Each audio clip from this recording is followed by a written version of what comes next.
네, 윤석열 전 대통령 조금 전 한남동 관저를 떠나 서초동 사저로 복귀했습니다. 네, 최장 10년간은 경호처의 경호를 받게 되는데요.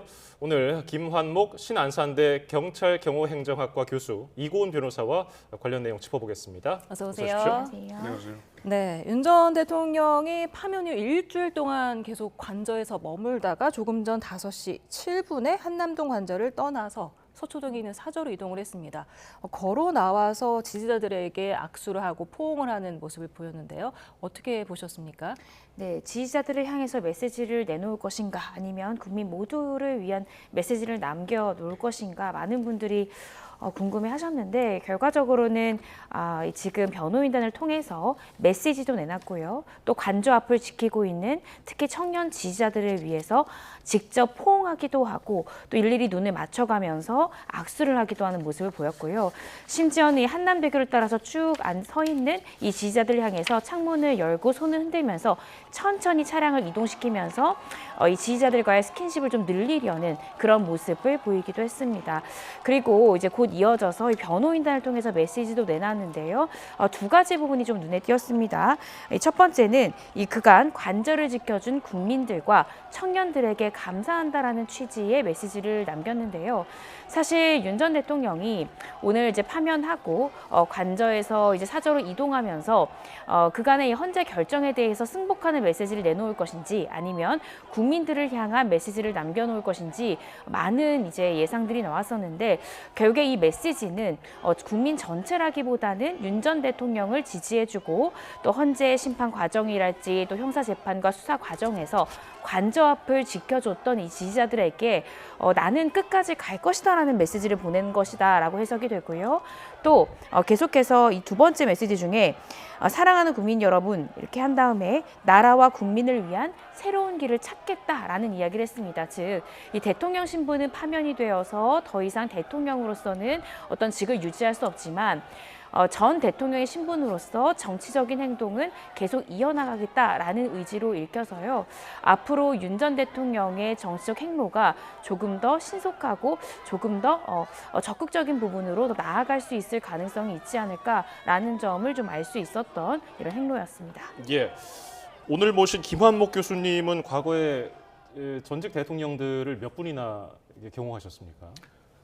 전두환 대통령부터 네. 5번의 경우를 했습니다. 대통령 현직 5명. 대통령일 때 경호를 하셨다는 네, 거죠? 그런 경험을 바탕으로 오늘 좀 좋은 말씀 좀 부탁드리겠습니다. 네. 교통신호 지원을 할 것인가 이것에 대해서도 뭐 의견이 분분했었는데 오늘 네. 지원해야 한 것으로 보이죠? 아마 그 퇴임 대통령에 대한 그 경찰의 마지막 어떻게 보면 호의라 그럴까요? 사저에서 나와서 한남대교를 지날 때 도로 상황을 보니까 전차선을 통제를 해서 일반 차량들이 통제된 상황에 대통령 제대만 별도로 기동하는 모습이 보이더라고요. 그래서 나름대로 탄핵당한 대통령이지만 직전 대통령에 대한 예우를 마지막으로 받는 거 아닐까 이런 생각이 좀 들었고요. 탄핵당한 윤석열 대통령도 경호에 관한 법률에 의해서 경호 대상자이고 또 대통령 경호처 전담 경호팀에서 경호를 제공받습니다. 예. 사저를 포함해서 행사장에 도로를 이동할 때는 교통 상황에 따라서 경찰 협조도 받을 수 있게 되어 있고요. 앞으로도 아마 최소한의 범위 내에서 도로의 신호등 개방과 도로 통제 등 협조를 받을 수 있을 거라고 생각을 합니다. 앞으로 이제 개인적인 어떤 행사나 아니면 법원 출두로 해서 서초동으로 왔다 갔다 할 때도 경호팀에서는 선정하는 도로의 교통량 또 도로를 이동할 때 그로 인한 주변에 미치는 교통 영향 그다음에 도로변 인파 등 뭐 시위나 뭐 이렇게 그 관련된 인원들이 많이 몰려 있다든지 하면 나름대로 일반 시민과 교통 흐름의 불편을 최소화할 수 있는 범위 내에서 예. 최적의 도로를 선정해서 이동할 것으로 생각합니다. 네. 다음 주 월요일에도 사실 서울중앙지법에서 첫 정식 형사 재판이 열리는데 그때도 그러면 교통 통제가 이루어질 것으로 보십니까? 아마 한두 개 차선만 확보할 거고요. 퇴임한 대통령들이 대부분 이동할 때는 오늘처럼 전 차선을 통제하는 경우가 아니고 일반 차량과 거의 같이 흐름을 같이 타고 가고 시간이 촉박하다든지 아니면 도착 시간이 쫓긴다든지 할 경우에는 교통 통제하는 서울지방청의 협조를 받아서 신호를 개방한다든지 해서 갈 수 있을 거고 한두 개 차선만 확보하고 이동하는 방법으로 진행할 것 같습니다. 예. 윤 전 대통령이 구속 상태일 때 구치소에서 헌재를 오갈 때 법무부 차량으로 이동을 했잖아요. 그때도 기억을 더듬어 보면 한 개 차선 정도를 맞습니다. 통제하면서 이동했던 것 같은데 그런 모습이 연출되겠네요. 비슷할 것 같아요. 경호 차량으로 일단은 아직 이제 나오셨으니까 구치소에 계신 게 아니고요. 예.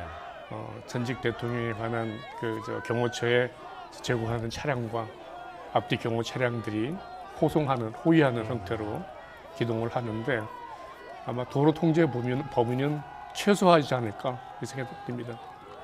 박근혜 전 대통령의 경우에는 파면 이틀 뒤에 청와대에서 퇴거하지 않았습니까? 네. 윤 전 대통령은 파면 일주일 동안 관저에서 지냈고 오늘도 오전이 아니라 늦은 시간에 나왔단 말이에요. 왜 이렇게 길어졌던 걸까요?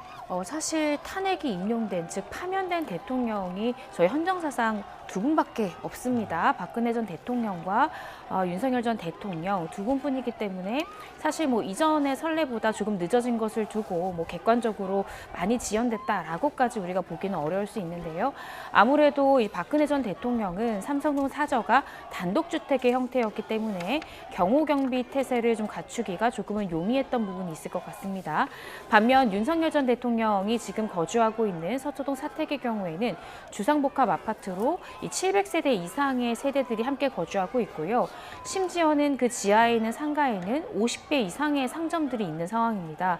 따라서 경호 경비 상태를 어떻게 갖춰야 되는가 이 부분도 경호처에서 논의가 필요했을 것 같고요. 또 윤 전 대통령도 또 여러 가지 준비해야 될 부분이 있었을 것 같습니다. 그리고 한간의 일부 보도 내용에 따르면 이 서초동 사택으로 바로 가는 것이 아니라 차라리 외곽에 있는 어떤 단독주택을 구해서 반려묘나 반려견을 좀 키우기에 용이하고 또 경호동 설치가 조금 더 용이한 이 수도권 인근에 있는 단독주택도 함께 알아봤다라는 보도 내용이 나오거든요.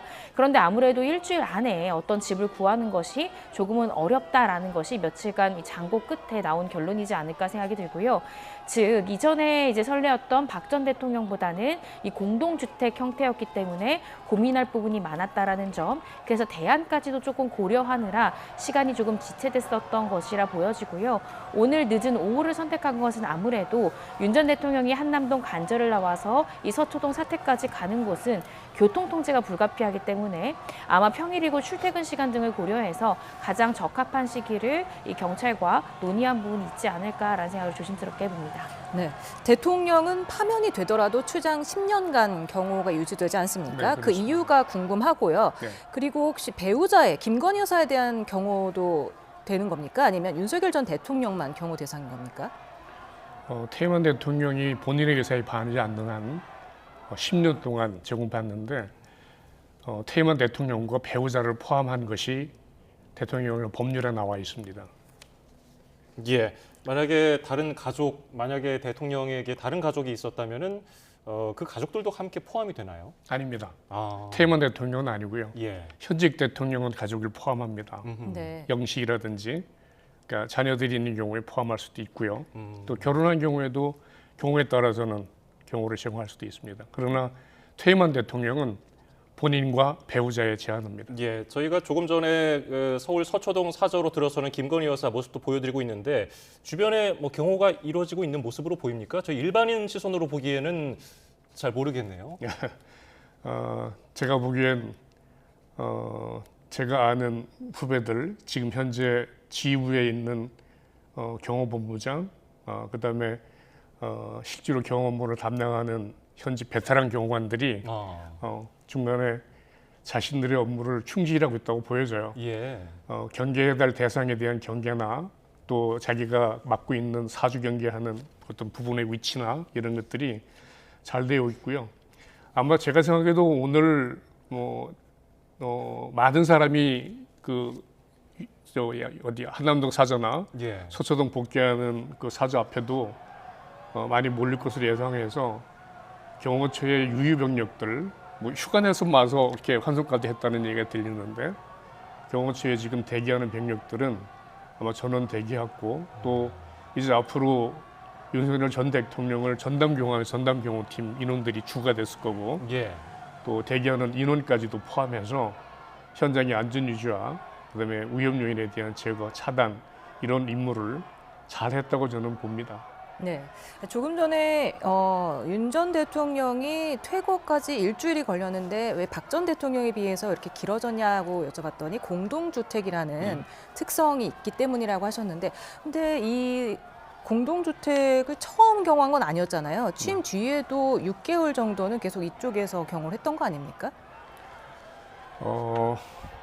사주를 포함한 경호 대상지의 행사장은 경호 구역을 설정을 합니다. 그러니까 행사장이나 아니면 사저 공간이 위치한 지역을 경호 구역으로 설정하고 경호 구역을 설정하는 이유는 경호 구역 안에서 경호 활동을 할 수 있기 때문입니다. 법적으로 보장된 활동을. 예. 그래서 경호 구역 안에서의 출입 통제, 검문 검색, 교통 관리 이런 행위를 할 수 있고요. 아시다시피 지금 새롭게 들어가는 이번에 들어가는 그 사저는 주상복합 단지고요. 예. 아까 변호사님 얘기했듯이 지은 지 한 20년 됐고 700여 세대가 있는 또 지하 1층하고 1층에는 상가 한 50여 개가 입주해서 많은 사람들이 출입하는 다중이용 시설입니다. 이러다 보니까 아마 사저를 포함한 지역의 경호구역을 설정을 하고 거기에 많은 출입 요인들 여기에 대한 통제 대책을 수립하는데 상당한 시간이 걸리지 않았을까 생각을 합니다.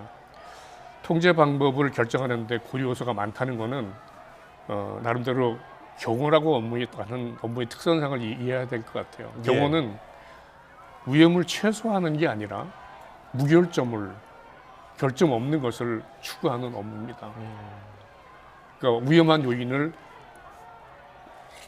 줄여가거나 없애가는 게 아니라 완전한 무결점 상태로 만들고 경호를 하는 것이 경호의 원칙입니다.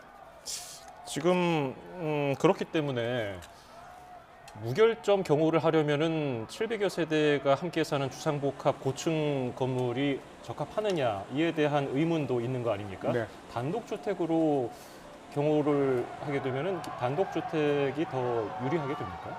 경호적 측면에서는 출입하는 인원이 적으면 적을수록 좋겠죠. 지금 주상복 같은 경우엔 거주하는 단지 안에 많은 주거민들, 그다음에 아까 말씀드린 상가에 출입 인원이 상당히 많을 텐데 그 인원에 대한 통제를 어차피 할 수밖에 없을 거예요. 그렇다고 방임할 수 있는 상황은 아니고요. 경호팀이 들어가 있다 그러면 그 인원 중에 위험한 요인들이 아니면 위험한 의도를 가지고 접근하는 사람이 있는지를 예. 사전에 가려내야 될 거고 만약에 그런 의도가 있는 사람이 발견되게 되면 어떠한 방법으로도 검문 검색해서 위험 요인을 제거한 상태로 그 공간에 머물 수 있도록 해야 됩니다. 특히 윤 전 대통령 부부가 주거하고 있는 해당 층, 그 층에 대해서는 철저하게 접근하는 사람이나 아니면 반입되는 물건에 대한 확인을 확실하게 하고 경호 조치를 할 것으로 예상이 됩니다. 네, 지금 퇴거 전에 관저에서 윤 전 대통령이 정치인들과 만남을 계속 이어가고 또 일각에서는 사적인 만찬을 벌였다 이런 주장도 나왔습니다. 만약에 퇴거 준비 관련이 아닌 곳에 이렇게 예산을 소비를 했다면 어떤 문제가 생길 수 있습니까? 뭐 이것이 개인 용도로 쓰는 것이니 업무상 횡령이 아니냐라는 뭐 이슈들이 발생할 수는 있는데요. 파면이 되었지만 어찌됐든 이 사주로 옮기는 과정 중에 이 정치인들과의 논의할 부분이 있었다라고 이야기한다면 그렇다라면 또 개인적인 용도로의 횡령으로까지 우리가 볼 수 있을까라는 생각이 들긴 합니다. 그렇지만 사실은 파면된 그 순간부터 더 이상 현직 대통령 신분이 아니기 때문에 그때부터 사주로 이용하는 그 기간이 사실은 굉장히 지체되면 안 되는 것입니다. 왜냐하면 관저 이용 자체가 국민들의 세금이 쓰이는 것이기 때문에 더 이상 대통령직을 유지할 수 없을 때는 그래서 최대한 빠른 시일 내에 관저에서 사저로 이동을 해야 되는 것이 바로 그런 부분들 때문인데요. 그런데 일주일 정도의 시간을 보낸 것이 우리가 뭐 상식적으로 봤을 때 일부러 너무 지연시킨 그런 기간이다라고 단정할 수 없기 때문에 그 정도의 기간 동안 사저로의 이동과 경호를 준비하기 위해서 불가피하게 머무를 수밖에 없었고, 그 안에서 어떤 식사라든지 이런 게 이루어진 부분은 어떤 횡령의 고의까지 우리가 인정하기는 조금 어렵지 않을까라는 생각이 들고요. 반대로 만약에 사저로의 이동이 한 달 내지는 두 달 이렇게 장기화됐다면 이것은 사저회가 이런 주상복합이라는 특성을 아무리 고려한다 하더라도 그 기간만큼의 시간이 필요한가, 이 부분에 대해서 의문이 품어질 수 있거든요. 따라서 이렇게까지 장기화가 됐다면 업무상 횡령이나 이런 부분들에 대해서 훨씬 더 심도 있게 논의해 볼 수 있겠지만, 일주일이라는 기간은 또 우리가 상식적으로 상당한 기간 내에 포섭할 수 있다라고 보여져서요.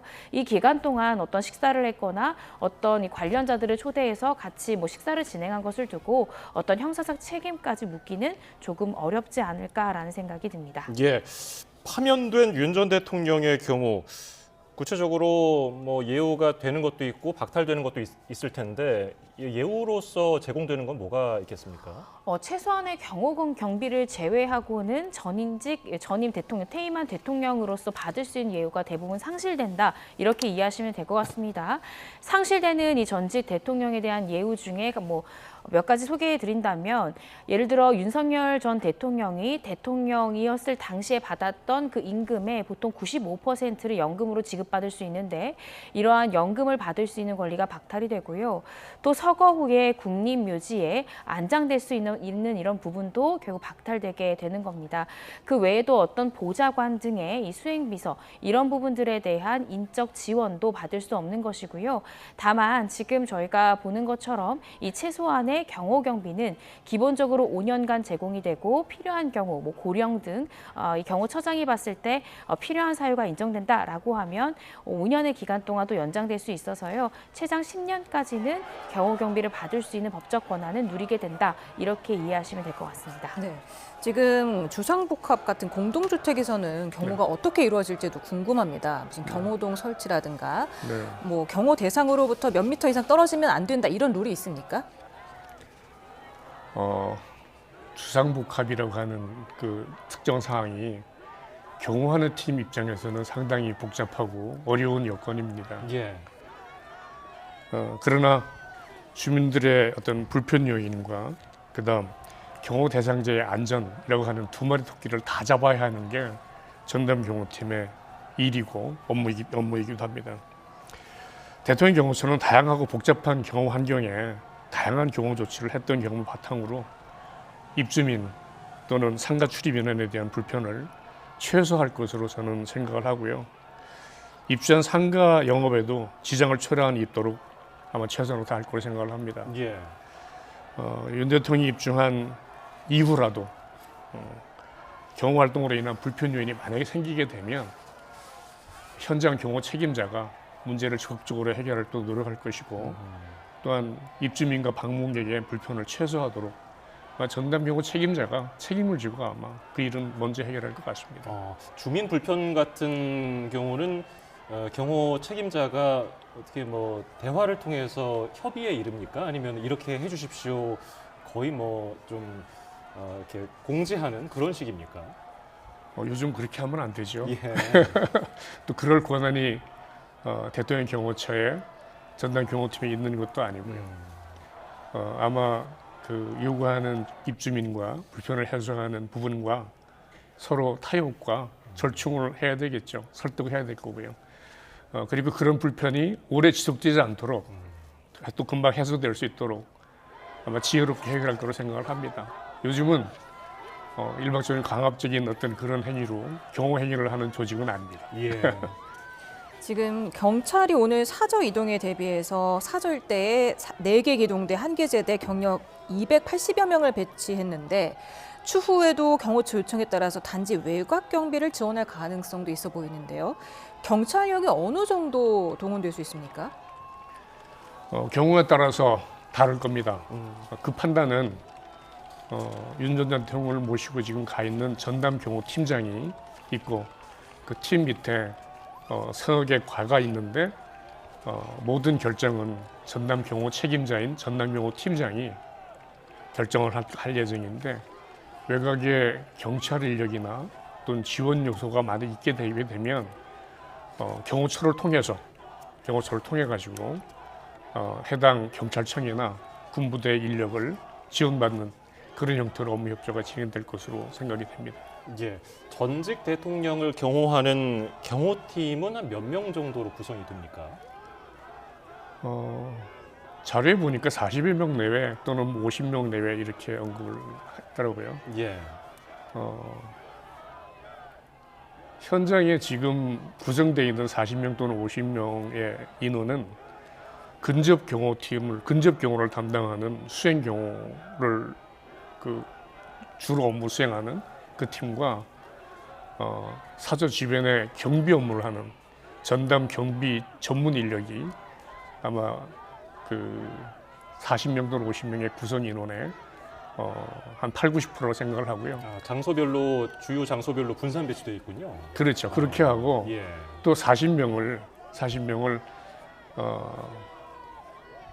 근무 주기 또는 교대로 해서 40명이 24시간 계속 근무할 수 없으니까 예, 행사 대기팀, 그다음에 교육팀, 휴무팀 뭐 이런 식으로 한 3~4개 팀으로 나눠서 돌아가다 보면 40명을 3개 팀으로 나누면 한 12명 정도? 예, 12명 정도가 해당 날짜에 근무를 하고 그 다음날 휴무를 하는 이런 형태의 근무를 하게 되면 직전 대통령에 대한 경호 전담팀이 40명 여부는 그렇게 넉넉하다고 판단되지는 않아요. 그다음에 특히 곧바로 퇴임한 대통령은 아무래도 어떤 활동이나 또 어떤 행사가 많기 때문에 예. 거기에 대한 소요되는 인력이 대단히 있을 거라고 생각을 합니다. 그래서 아마 안정되는 시간까지 나름대로는 지금의 인원을 유지하지 않을까 판단됩니다. 네.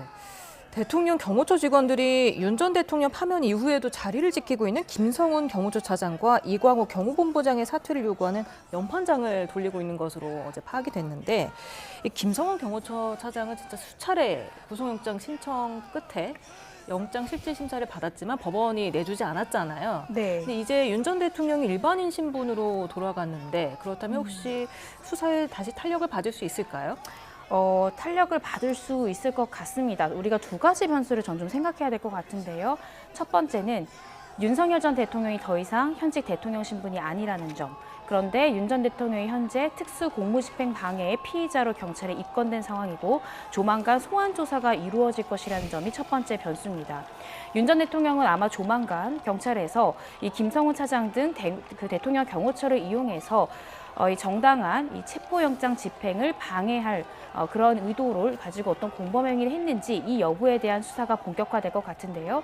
이 변수를 보자면 그간은 어떻게 생각하면은 윤 전 대통령의 지시에 따라서 움직였던 이 김성훈 차장이랄지 아니면 이광호 본부장 이 실행 행위를 한 이 실행자들에 대한 수사만 이루어졌습니다. 그렇다라고 한다면 이 실행자들에게 어떤 이러한 실행을 지시했을 것이라고 추측이 되는 윤 전 대통령에 대한 수사가 본격화가 된다면 또 다시 한 번 더 이 수사가 탄력을 받을 가능성이 있고요. 두 번째는 사실은 이 체포영장 집행을 저지하기 위해서 어떤 공모가 있었는지를 알아보려면 이 관저나 공간 안에 어떠한 그런 자료가 남아있는지 압수수색을 해야 됩니다. 그런데 그간 이 압수수색 영장은 나왔지만 집행은 이 경호처 김성훈 차장이든지 이전 전 처장이든지 이러한 부분에 있어서 번번이 막혀왔거든요. 영장은 나왔는데 집행은 안 되는 그런 상황에 처했습니다. 제 생각에는 아마 윤석열 전 대통령에 대해서 다시 한 번 더 수사를 한 다음에 경찰은 재차 압수수색 영장을 신청할 가능성이 있어 보이는데요.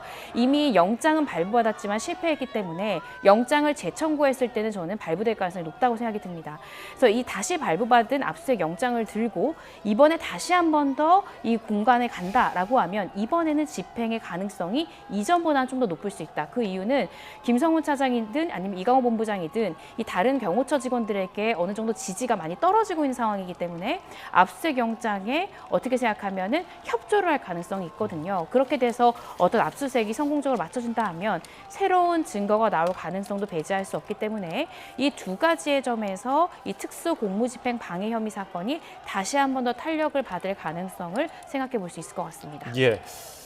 윤 전 대통령이 공식적인 활동, 예컨대 법원에 출석한다든지 이런 것 외에 지극히 개인적으로 뭐 산책을 한다든지 뭐 외부 출입을 한다면은 이때도 경호처의 경호를 받게 되는 겁니까? 당연합니다. 예. 관저에 있을 때나 밖에 있을 때나 전남경호팀은 대통령의 신변 안전에 대한 책임을 24시간 지게 되어 있습니다. 예. 자, 그리고 다음 주 월요일이면은 뭐 많은 분들 아시다시피 윤 전 대통령의 형사재판 첫 공판 기일입니다. 일단은 내란 혐의로 기소를 당했기 때문에 윤 전 대통령이 법정에 직접 출석을 하게 되는 거죠. 네, 피고인이기 때문에 이제는 항상 매 기일마다 출석을 해야 됩니다. 이전에는 공판을 준비하는 기일이었기 때문에 피고인 당사자는 출석하지 않아도 됐고요. 변호인만이 출석을 해도 무방했습니다. 그렇지만 이 다음 주 월요일이죠. 14일부터 1심 재판의 결과가 선고되는 선고기일까지는 윤석열 전 대통령은 피고인 신분이기 때문에 매 기일, 매번 출석을 해야 되는 의무가 부여된 상황입니다.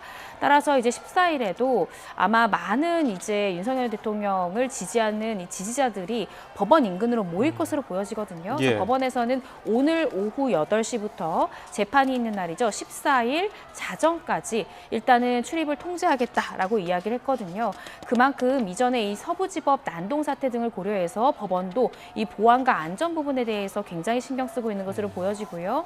또 윤 전 대통령 측, 즉 경호처의 요청으로 지하 주차장을 통한 출입도 허용하겠다라고 법원이 밝힌 만큼 아마 오늘은 굉장히 공개적으로 지지자들과의 어떤 스킨십도 하면서 윤 전 대통령이 적극적으로 모습을 보인 반면 아마 14일에는 조심스럽게 추측컨대 아마도 그냥 지하 주차장을 통해서 조용히 또 들어가고 재판에 임하지 않을까. 그리고 어떠한 메시지는 변호인을 통해서 내놓지 않을까. 그 이유가 형사사건의 피고인이기 때문에 본인의 직접 진술은 어떤 증거로 쓰일 수도 있고 여러 가지 불이익한 면이 발생할 수 있기 때문에 이 형사재판 관련한 메시지는 앞으로 변호인을 통해서 내놓을 가능성이 조금 크지 않을까 조심스럽게 점쳐봅니다. 아까 앞서 말씀드렸지만 대통령 경호처 직원들이 연판장을 돌리고 있다는 소식 들으셨지 네. 않겠습니까? 지금 전두환 전 대통령 때부터 5분의 대통령을 경호하면서 이렇게 연판장이 돈 걸 보신 적이 있으신가요? 없었던 것 같아요. 안타까운 생각입니다. 네, 700여 명 직원 중에 상당수가 참여한 것으로 알려졌는데 김성은 경호처 차장과 이광우 본부장은 계속해서 직을 유지하겠다는 건가요? 후배들하고 충돌이 있는 어떤 그런 상황이 돼서 제가 선배로서 어떤 방향을 제시한다든지 그다음에 거기에 참여하는 것이 옳고 하지 말아야 된다는 가이드라인은 제가 그 선배 또는 출신으로서 바람직하지 않은 것 같습니다. 양해해 주시기 바랍니다. 네. 네.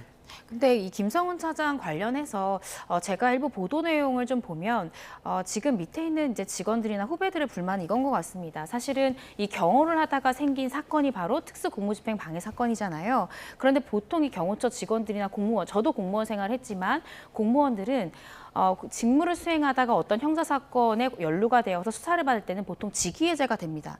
일단 직위해제를 통해서 그 해당 직무로부터 배제된 상태에서 검찰이 기소를 하게 되는 경우에는 이제 그때는 징계유로 회부가 되고요. 검찰에서 불기소를 받은 경우에는 다시 직무에 복귀하는 경우가 많습니다.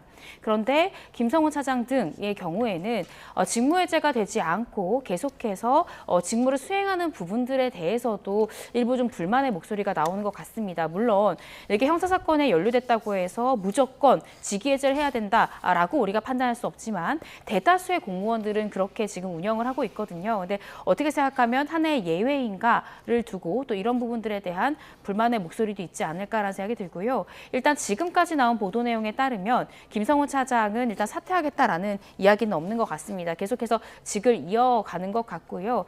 그런데 이후에 뭐 연판장이랄지 이제 여러 가지가 또 심리적 압박으로 작용을 해서 본인이 스스로 사퇴하겠다라는 이야기를 할 수 있을지는 모르겠지만 현재로서는 아직까지는 그러한 내용의 보도는 나오고 있지 않습니다. 네. 만약에 주민 협조가 없어서 인근에서 이렇게 상주 공간 경홀역이 상주의 공간이 조금 마련이 어렵다. 그렇다면은 어떻게 해야 하는 거예요? 경호원들의 상주 공간 마련 또는 대기를 위해서 필요한 공간 마련 이런 것들은 대통령 경호처에 예산으로 준비하고 공간을 마련해 주는 것이 여지껏 관례였습니다. 또 퇴임 대통령이 퇴임하게 되면 1년 전 예산에 사적 공간의 전담경호팀의 거주 공간 또는 근무 대기 공간을 만들기 위한 예산을 확보를 해서 주변에 건물을 매입한다든지 아니면 뭐 사저 주변에 어떤 건물을 신축한다든지 하는 방법으로 해서 근무 환경을 만들어 줬고요. 거기에 예산은 대통령 경호처의 예산으로 반영을 했습니다. 대통령의 개인적인 사전 비용이나 주민들의 어떤 비용을 각출해서 근무 경력, 그러니까 경호 관련된 인원들이 근무하는데 편의시설을 제공하거나 이러진 않는 거고 알고 있습니다. 예, 윤 전 대통령이 취임하고서 6개월 정도 지금 오늘 다시 돌아간 서울 서초동 사저에서 출퇴근을 했는데 이때는 경호처 직원들이 어떤 건물을 임대해서 6개월 동안 임무 수행했나요? 아니면 어떤 식으로 했습니까? 네, 중간에 아마 관리사무소 쪽에 공간을 협조를 해서 빈 공간하고 지하 1층에 있는 상가 일부를 상가 일부 빈 공간을 활용한 걸로 알고 있고요. 전담 경호팀이나 아니면 당선자에 대한 어떤 경호팀들이 나가면 예. 경호 환경에 대한 위험 요인 분석을 철저하게 합니다. 그래서 어떤 공간으로 사람들이 출입할 수 있고 또 특히 경호 대상자가 그 주거하고 있는 환경에 어떤 방법으로 접근할 수 있는지를 파악해서 그 접근로에 대한 차단 또 거기에 필요한 인력 이런 것들을 주도면밀하게 계획을 하기 때문에 그러한 부분에 들은 비용 그러니까 통제 시설이 됐든 아니면 대기 공간이 됐든 이런 것들은 경호처 예산으로 마련해 가지고 준비를 하고 근무 여건에 문제가 없도록 하고 있습니다.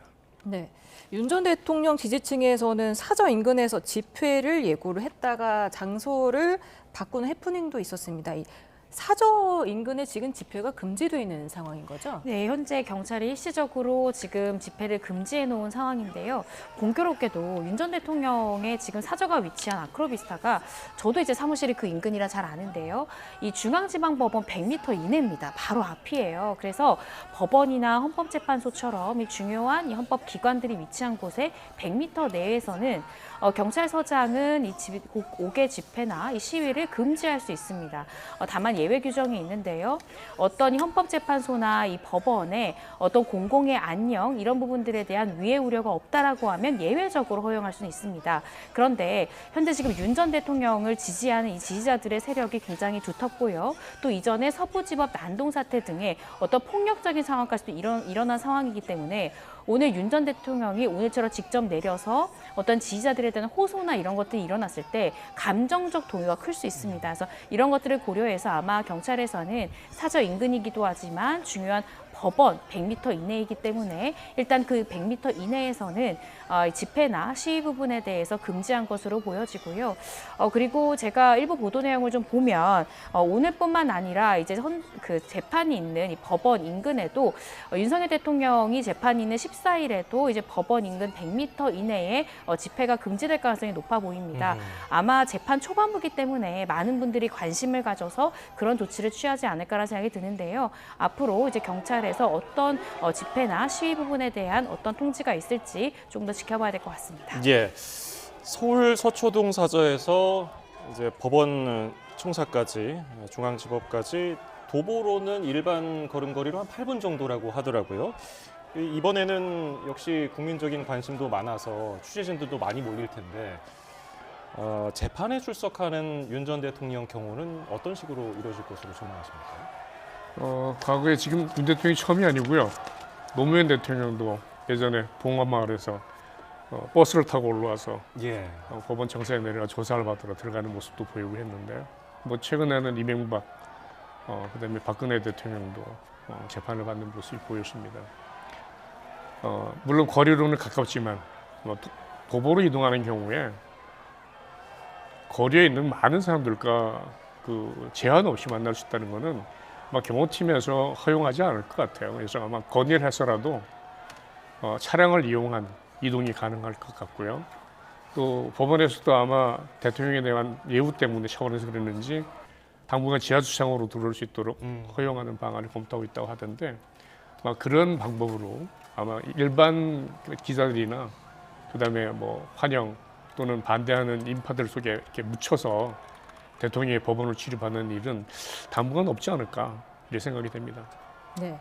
지금 윤 전 대통령은 이제 일반인 신분이기 때문에 네. 불소추 특권이 사라지지 않았습니까? 그렇기 때문에 다른 혐의로도 추가 수사가 가능해졌고, 그래서 어떤 혐의들이 있는지 좀 궁금하고요. 다시 구속될 가능성은 얼마나 높다고 보시는지요? 네, 아까 설명드렸듯이 일단은 경찰 단계에 머무르고 있는 사건, 이 특수 공무집행 방해 사건이 있습니다. 대통령 경호처 등을 동원해서 이 체포영장의 집행을 방해한 혐의로 경찰에 입건된 상황이고요. 아마 이에 대해서는 아직 윤석열 대통령에 대해서 경찰이 소환 조사를 한 바가 없기 때문에 조만간 경찰에서는 윤 전 대통령을 피의자 신분으로 소환을 할 가능성이 대단히 높아 보입니다. 또 두 번째로 우리가 검토해야 될 것은 바로 이 직권남용 혐의인데요. 현재 윤 전 대통령이 재판을 받고 있는 것은 이 내란의 수괴, 즉 내란의 우두머리 혐의로만 기소가 되었습니다. 반면 윤 전 대통령과 공범으로 기소된 김용현 전 장관 등의 경우에는 같은 12월 3일 비상계엄 전후에 있었던 행위로 함께 재판을 받고 있는데요. 지금 김용현 전 장관의 제명은 단순히 내란의 중요 임무 종사만 있는 것이 아니라 이 국방부 장관이라는 직권을 남용해서 권한 행사를 방해한, 즉 직권남용 혐의로도 함께 기소가 되어 있는 상황입니다. 윤 전 대통령 또한 공수처에서 수사를 받을 때 수사받았던 죄명이 단순히 내란만 있었던 것은 아니고요. 직권남용까지 같이 있었거든요. 그렇게 두 개의 사건, 두 개의 죄명으로 함께 수사를 받다가 이 사건이 검찰로 이송이 됐고요. 검찰에서는 고민 끝에 그때 당시에는 현직 대통령 신분이었기 때문에 내란 외환해제를 제외하고는 형사상 소추, 즉 기소할 수가 없는 상황이어서 일단은 직권남용 부분은 빼고 이 내란의 수괴 혐의로만 재판으로 넘긴 그런 상황이었습니다. 그런데 현직 대통령 신분을 잃은 만큼 아마 조만간 직권남용 혐의에 대해서 추가 기소를 해서 현재 윤석열 대통령이 받고 있는 이 내란 사건의 병합 신청을 할 가능성이 대단히 높아 보인다라는 생각이 들고요. 이 직권남용 사건 같은 경우에는 12월 3일에 있었던 비상계엄 관련이기 때문에 더 이상 추가적인 사실 확인은 필요치 않을 것으로 보여집니다. 그래서 검찰에서는 아마 윤석열 전 대통령을 직권남용 혐의로 관련해서는 추가 소환하지 않을 것으로 보여지고 아마 조만간 추가 기소를 하는 이 형식적 절차를 통해서 기소 절차에 나아가지 않을까라는 생각이 듭니다. 세 번째로 우리가 검토해 볼 수 있는 것은 이른바 명태균 게이트입니다.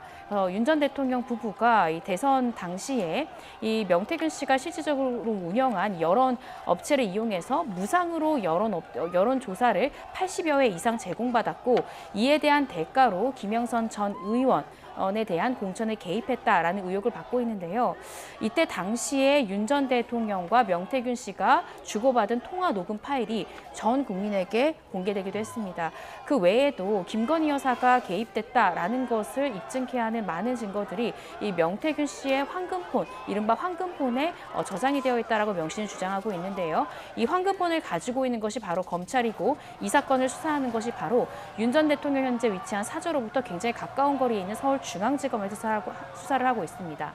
서울중앙지검에서는 지난달 이 김건희 여사에게 어떤 소환 조사가 필요하다라는 통보를 이미 한 상황인데요. 사저로 옮긴 만큼 조만간 이 김건희 여사에 대한 조사가 이루어질 것으로 보여지고 그 다음 수순은 윤석열 전 대통령의 순서가 되지 않을까라는 생각이 듭니다. 예, 지금 얘기가 나왔기 때문에 여쭤보면은 만약에 윤 전 대통령이 재구속된다면 정치권 일각에서 주장하는 대로 과거에는 이제 규정시설에 있을 때 현직 대통령 신분이었고요. 지금은 전직 대통령 신분입니다. 네. 경우에도 뭔가 달라지겠습니까?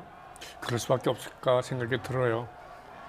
지난번 구속 기간에는 말씀한 대로 현직 대통령이기 때문에 경호팀에서 규정시설 내부에 있는 공간을 좀 마련해 달라고 상주하고 있었고 비상 상황에 대비를 했었는데 예. 이제는 과거 대통령들의 경우와 동일하게 아마 규정시설 내부에 경호팀이 상주하는 어렵지 않겠나 예. 이 판단이 듭니다. 네. 지금까지 김만목 신안산대 경찰경호행정학과 교수 이고은 변호사와 얘기 나눠봤습니다. 오늘 말씀 감사합니다. 고맙습니다.